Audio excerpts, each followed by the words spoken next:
नहमदुहु व नुसल्ली अला रसूलिहिल करीम अम्मा बाद फ़अऊज़ु बिल्लाहि मिनश शैतानिर रजीम बिस्मिल्लाहिर रहमानिर रहीम।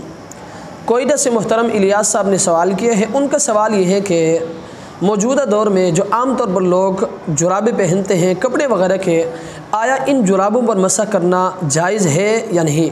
उनका कहना है कि हमारे यहाँ बहुत सारे लोग वो जुराबों पर मसा करते हैं।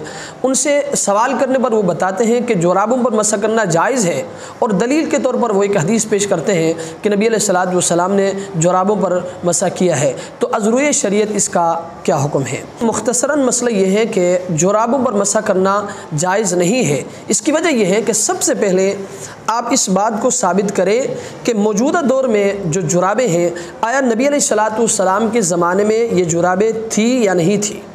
लिहाजा तमाम फुक़हा का इस बात पर इत्तिफ़ाक़ और इजमा है कि नबी अलैहिस्सलातु वस्सलाम के ज़माने में ये जुराबें नहीं थी। जब नबी अलैहिस्सलातु वस्सलाम के ज़माने में ये जुराबें थी ही नहीं तो आप अलैहिस्सलातु वस्सलाम ने इन जुराबों पर मसा कैसे किया, पहली बात।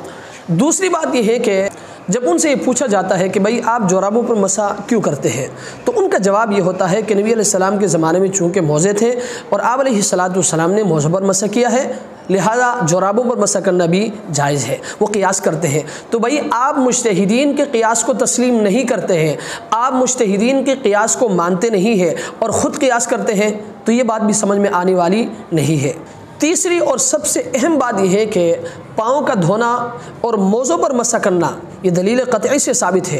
लिहाजा जुराबों पर मसा करना उस वक्त तस्लीम कर लिया जाएगा जब कोई दलील क़तई लाई जाएगी, जबकि जुराबों पर मसा करने के लिए जो रिवायतें पेश की जाती हैं तकरीबन वो तमाम रिवायतें ज़ईफ़ हैं। लिहाजा एक दलील क़तई को छोड़कर ज़ईफ़ रिवायत पर अमल करना ये बात भी मैं समझता हूँ दुरुस्त नहीं है। मुख्तसरन ये है कि मौजूदा दौर के जो जुराबें हैं जो आम तौर पर कपड़े वगैरह के बनते हैं, इन जुराबों पर मसा करना जायज़ नहीं है। अगर आपको खामखा मसा करने का शौक़ है तो आप मोज़े ख़रीदें और मोज़ों पर मसा करें। याद रखें जुराबों पर मसा करना जायज़ नहीं है। अल्लाह तबारक व तआला हमें इस मसले को समझने की तौफ़ीक़ अता फ़रमाए।